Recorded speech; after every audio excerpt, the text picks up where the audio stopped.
E-Man is like a survivor of a line that didn't quite happen. I was a big fan of Plastic Man when I was a kid, and I wanted a superhero that was like Plastic Man, but not Plastic Man.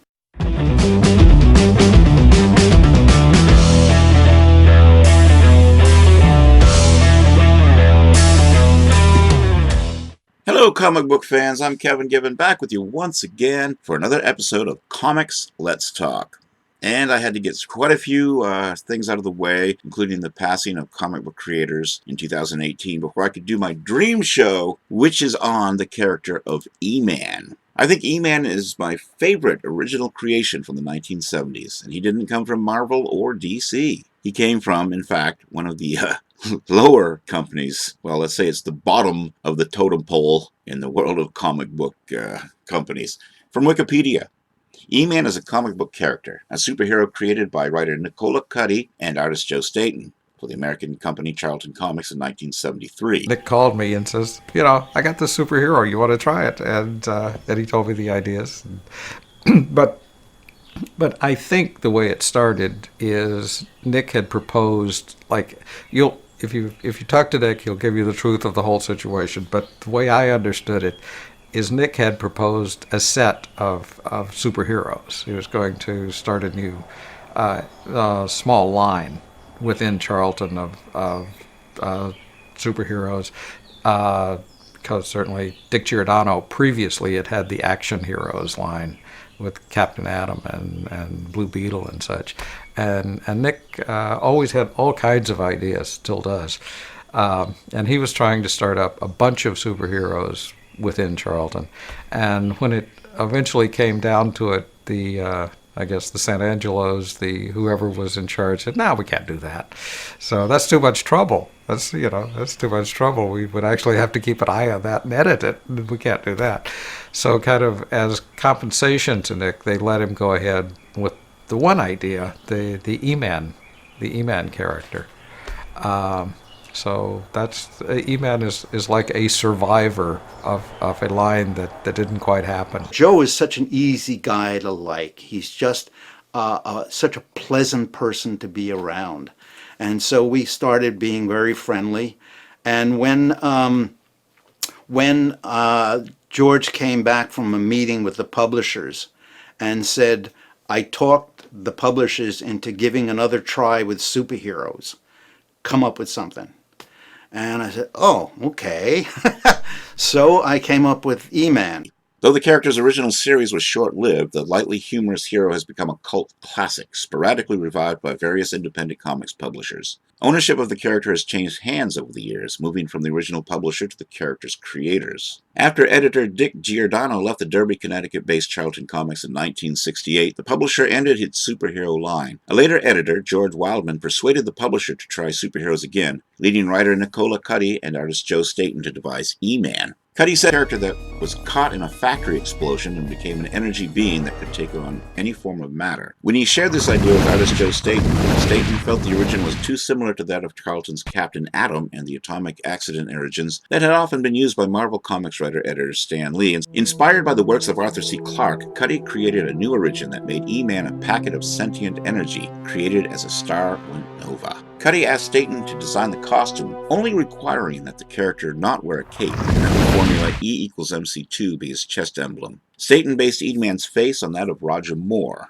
making him appear heroic but somewhat generic. When Staton delivered his design to Cuddy, Cuddy colored it with yellows and oranges to differentiate it from the reds and blues so frequently in other superhero costumes. E-Man took a light, whimsical tone to differentiate itself from superhero comics at Marvel and DC. Cuddy enjoyed scripting wisecracking banter between E-Man and his girlfriend Nova Kane, inspired by movies like The Thin Man and Mr. and Mrs. North. However, he did not intend to spoof superhero comics. He wanted to present serious situations that the characters could make light of. Inspired by the works of Wally Wood in Mad Magazine, Staten would insert sight gags into each issue. Cuddy promoted E-Man in advance of the first issue by sending letters to assorted fanzines, such as Rocket's Blast Comic Collector and the Comic Reader, with a photostat illustration of the titular hero. The letter announced Carlton's re-entrance into the superhero genre and promised that 1/3 of each issue would feature a new superhero, an idea suggested by Wildman to try out new superhero properties. E-Man first appeared in E-Man #1, cover dated October 1973, on a bi-monthly publishing schedule. The series ran for 10 issues until cover date September 1975. Cuddy suggested the title Email for the series letter column, a term not yet in prolific use. The last 4 issues, along with other Carlton titles, featured painted covers after Carlton began working with a Texas company that could do painted color separations cheaper than Carlton could do hand separations. Due to a nationwide paper shortage caused by a Canadian paper mill strike, 6 months passed between issues number 2 and 3. This gave Cuddy and Staten time to push their other material back and produce a story titled The Energy Crisis, a social commentary on the 1973 oil crisis. The gap in publication also gave Staten the opportunity to refine the title's art style, making it darker and conveying more mood. E-Man was Charlton's lowest-selling title on newsstands, but the company's best-selling subscription. When Wildman told Cuddy that the title was to be canceled after issue number 10, he explained that the publisher only allowed it to continue publication to that point out of loyalty to Cuddy. CPL Gang publisher Bob Layton agreed to publish E-Man stories in the fanzine Charlton Bullseye, but only a single issue saw print, and Why the Sea is Boiling Hot in issue 4 of that title. Each issue of E-Man featured a backup story with the single exception of issue number 8. A supporting character, the grubby but right-hearted detective Michael Mauser got his own backup series in Charlton's Vengeance Squad in 1977. 6 issues were reprinted under the Modern Comics label for sale as bagged sets in discount department stores, such as North America, similar to what Gold Key did with their Whitman line. E-Man moves to First Comics. When Staten became art director at First, the publisher acquired the rights to the character from Carlton and launched a second series. First approached Cuddy to write the title, but his obligations to DC Comics prevented him from accepting the role. The series was originally written by Martin Pasco, who had previously worked with Staten on Plastic Man and Metal Men.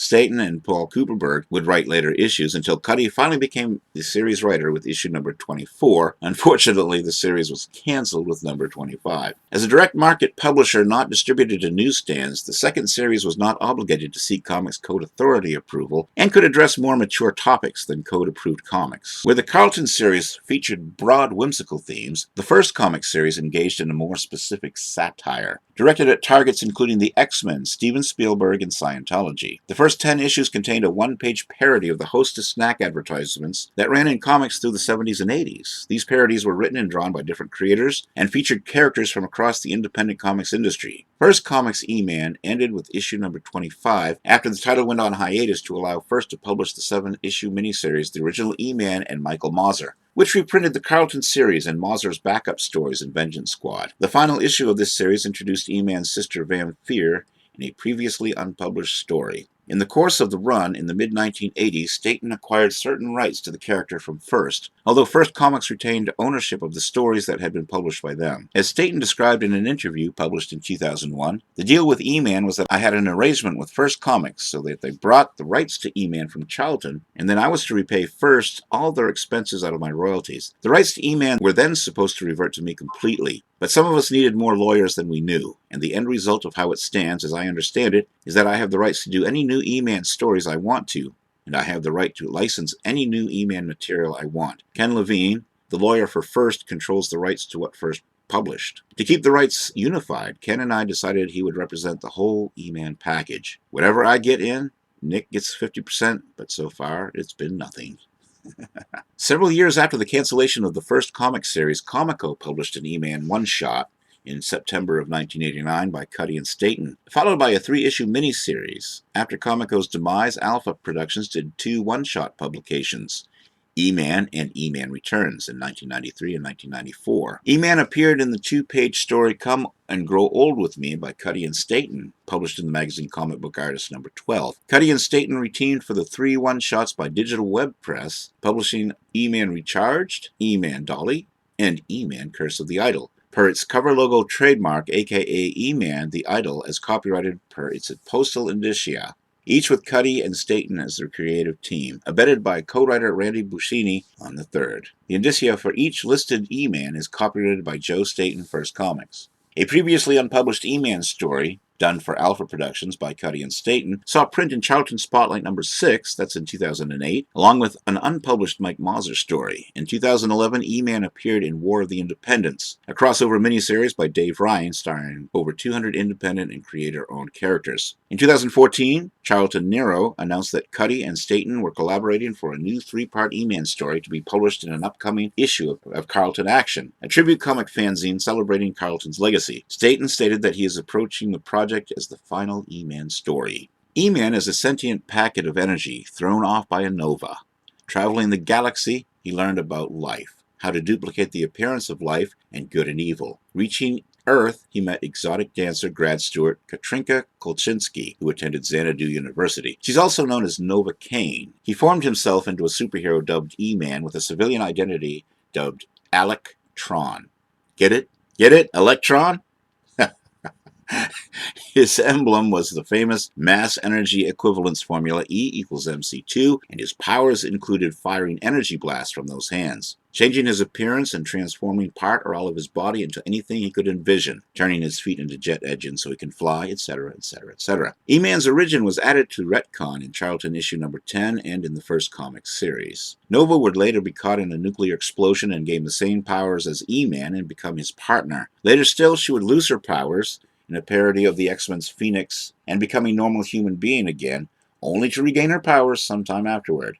During their early adventures, they picked up a pet koala named Teddy Q, whose intelligence grew to the point where he had a job waiting tables in a cafe. E-Man had everything going against him. Timing.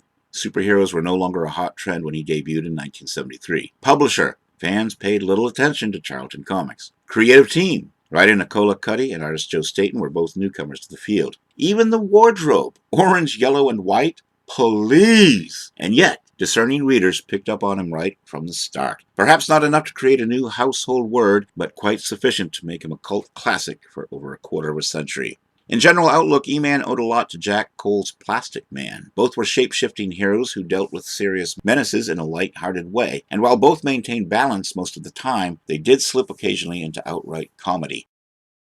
I was a big fan of Plastic Man when I was a kid, and I wanted a superhero that was like Plastic Man, but not Plastic Man. And so I created E-Man. And I called up Joe because I wanted Joe to do the illustrations. And I said, Joe, as for a costume, I want the E equals MC squared on E-Man's chest, because that's the magic formula of changing matter into energy and energy into matter. And that's what E-Man was all about. It was Einstein's formula. And so Joe said, oh, okay. And I want no cape. I hate capes. I've always thought they were silly on superheroes. So Joe said no cape. And he sent in a drawing of E-Man. And I loved it. And I put a sheet of paper over it, transparent paper, and I colored it. I decided I wanted to keep away from the blue and red that most superheroes wore. Even Batman, who wore purple, well, that's blue and red. So I wanted to keep away from that, and so I did the yellow and orange and a little bit of white. And because that was bright and E-Man was supposed to be energy from outer space. The original story of E-Man, Joe hated. He was supposed to be a factory worker that got caught up in an explosion and was able to reform himself into matter. Joe hated that. He says, Nick, you got to come up with something better than that. So I was reading a book on astronomy one time, and I said, there it is. When a star novas, he could be a packet of energy that was given off, and then he traveled to the Earth and was able to reform himself into matter, and that's how E-Man came about.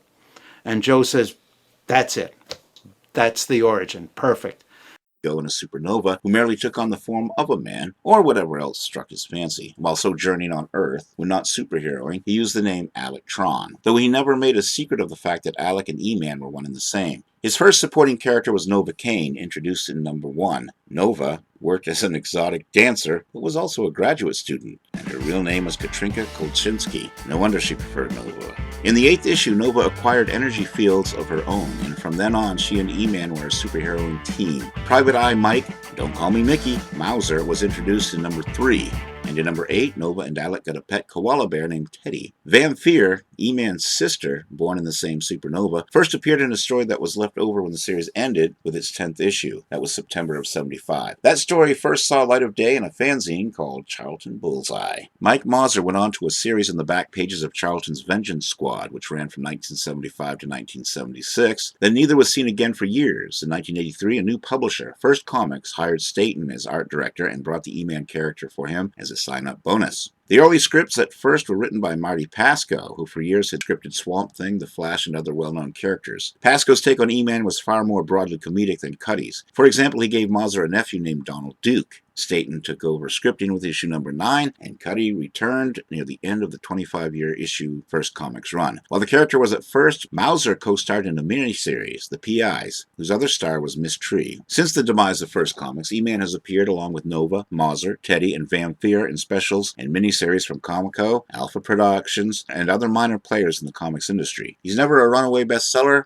but there's always a hard core of fans who are glad to see him one more time. This is from electronhomestead.com. Let's take a look at E-Man and Nova's friends. First, we have Michael Mauser, Private Eye, a respected detective among detectives. He was a trusted friend to E-Man and Nova, although Nova didn't quite trust him. The inspiration for Mike Mauser came from Dustin Hoffman's Ratso Rizzo from the film Midnight Cowboy. Then we have Teddy, the pet of E-Man and Nova. He was acquired from an evil henchman of Samuel Bohr's. Teddy is always doing something in the background during an E-Man adventure. He bears close watching. Then there's Rosie, a good friend to Nova and E-Man. She has been involved in a couple of E-Man's adventures. During one such adventure, she found her real father. Now we come to Maisie June and Dabney Slocum. During E-Man's first adventure on Earth, he met Maisie June Bragg. She seemed a gentle girl until she displayed an extremely hostile and dangerous personality change. At her family's request, E-Man took her to a mental hospital. Maisie eventually was cured and married Dabney Slocum. She sought E-Man out so he could see how she had been cured. Then we come upon Nick and Joe, proprietors of Joe and Nick's Cafe. Little is known about these two characters, except that E-Man and Nova are regular customers. What is the connection here? Cuddy and Staten? Could be. And then there's another E-Man, aka Echo Man, defender of natural. His powers allow him to convert toxic waste into natural elements. Formerly Frank Landano, a slain conservationist, at his unmarked grave, radiation from radioactive waste, courtesy of Samuel Bohr and lightning, caused Frank to revive as the verdant skin protector of the environment. When last seen, Vampire, who is now Eco-Man's partner and girlfriend, were off to the rainforests in Brazil. Then there's General Dove, military man who would call upon E-Man and Nova whenever he dealt with a superhuman nationwide threat. Those were E-Man's friends. Now let's take a look at the Rogues Gallery. The Evildoers. The evil and very ugly Samuel Bohr. Bohr is E-Man's arch nemesis. Bohr will stop at nothing to control the world and its energy supply.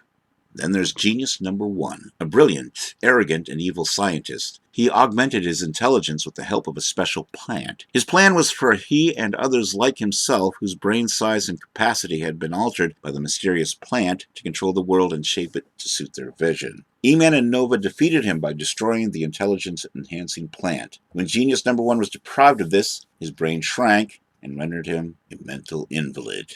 Then there was the Brain. The first villain faced and defeated by E-Man, the Brain was an extraterrestrial conqueror bent on the conquest of the third planet from the sun.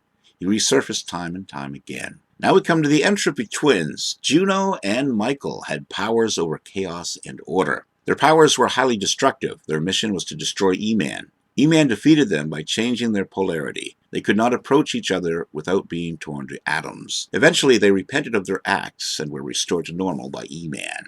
Then there's the Battery, energy-absorbing android of Samuel Bohr. The Battery is one of E-Man's most dangerous foes. He was seemingly destroyed during the E-Man adventure in which Nova received her energy powers. Then we come to Vampire, the negative energy being who happens to be Nova's staunchest rival and E-Man's sister.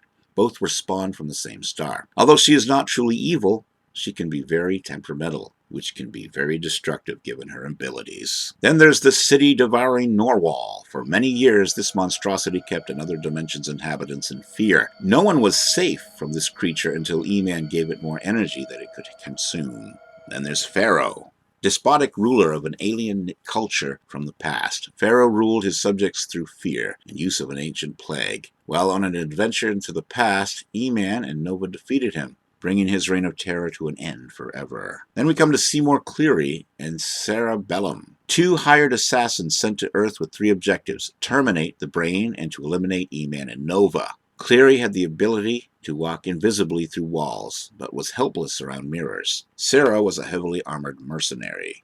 And then there's the lovely but lethal Lena, other dimensional despot. Lena conquered a peaceful world, ruled by her benevolent brother, and ruled through fear. She had the ability to steal souls until E-Man, Nova, and Dolly intervened and entered her reign of terror forever. For another episode of Comics Let's Talk. If you love comics as much as I do, you're going to subscribe to my channel. I review comics for Comic Crusaders. I also have my own franchises, Adolescent Radioactive Samurai Platypi and Carl Vincent Vampire Hunter. They're available on Comics Central, Indie Planet, and Comixology. Check them out. Stay tuned to this broadcast for more information. Also, like the Facebook pages for each franchise for more information. Check out my Patreon site for some neat original artwork and shows that you won't find on YouTube. Until next time, this is Kevin Gibbons saying so long and keep reading those comics.